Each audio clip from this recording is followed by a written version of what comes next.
Reka twongere tuguhe ikaze kandi tukwifuriza ibihe byiza gukurikirana Satiya TV ndetse na Rwagakoco Live TV. Tuguhaye ikaze muri aka kanya rero ku makuru y'incamake agezweho hirya no hino ku isi.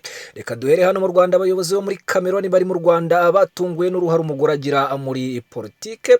Ni mu gihe rero yakuwe amenyo 23 aterwa mwandi 12 umunsi umwe bimuviramo kwitaba iyamuremye. Mu gihe imbeba rero yatumye urugendo rw'indege rusubikwa cyangwa se rurahagarara. Burera baratabariza zimwe mu ngo mboneza mikurire y'abana bato ziri mu nzira yo gufunga imiryango.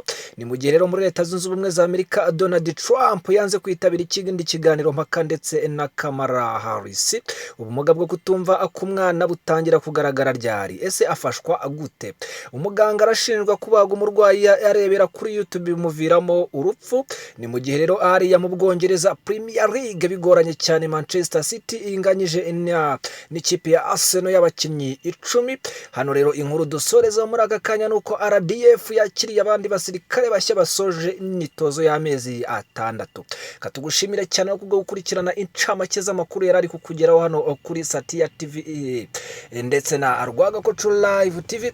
Nyagasana akomeze kukwishimira no kuguhaza ibyiza byose wifuza. Ciao ciao.